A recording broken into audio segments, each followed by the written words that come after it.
I was one argument away from completely losing it to the most difficult person I've ever met, until anime taught me how to get along with her. A couple of years ago, I met a girl called Ashley. I knew I was going to live with a really difficult person when her siblings pulled me aside to apologize for the chaos she was going to cause. I told them, it's not a big deal, I can handle her, but why was I wrong? Living with her was a nightmare. She always had a problem with anything I did. Anytime I tried to avoid a quarrel, she said I was giving her the silent treatment, and anytime I sighed, she said I was getting aggressive. She got angry for the most absurd reasons, and honestly, I was getting sick of her. One day, she started screaming at me over how I stacked plates in the sink, and I was really tempted to scream back, but I went to my room, and in my mind, I said, I'm done. I've had enough of this woman. I watched anime to calm myself down, and I saw some of the characters dealing with their Ashleys, and they used techniques that I wouldn't have thought of. I copied them, and my life with Ashley slowly became peaceful. So what did anime teach me? Here's how anime taught me to get along with difficult people.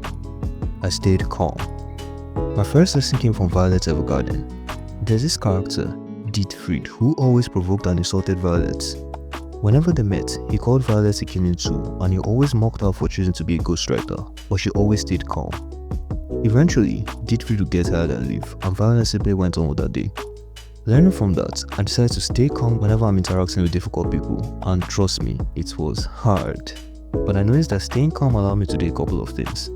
It allowed me to ask myself, is it worth my time and energy to get into a screaming match with the other person? And the answer was usually no, so I kept quiet, and it helped me to listen to the other person and find out what they were so mad about. It also helped me to watch my tone so that I won't sound aggressive, and that usually helps me deal with difficult people.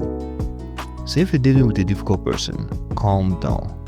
If you're calm, you'll be in the best state of mind to diffuse the situation, and you gain a lot of peace from it. After all, engaging difficult people on their own terms is very draining.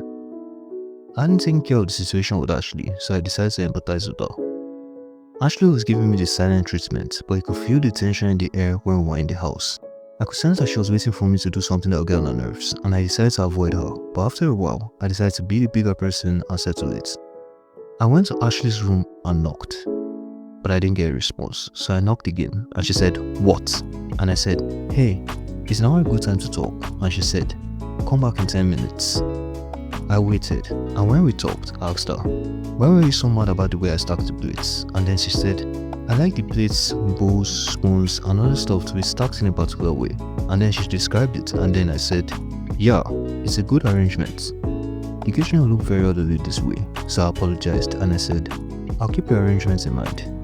If I forget, just talk to me about it." And she said, "Okay," and we settled the quarrel.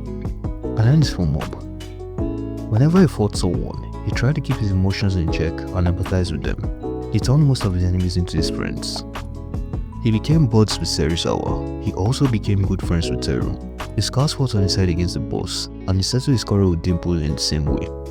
Next step after staying calm is to try and empathize with them. This is the quickest way to deal with a difficult person, and it will save you a lot of time and stress, and it's a very peaceful way too. I don't think they are constant empathizing with them. After I settled my beef with Ashley, I had to make sure it didn't happen again, so I set boundaries.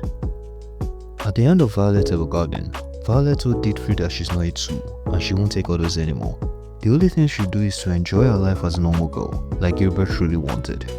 When Dietfried saw that, he started to treat her like a normal girl. Mob also had very clear boundaries, and the only time he fought his opponents is when they went too far. And since he was the strongest Esper, he usually won his battles easily. So I took inspiration from those examples and I laid down the law.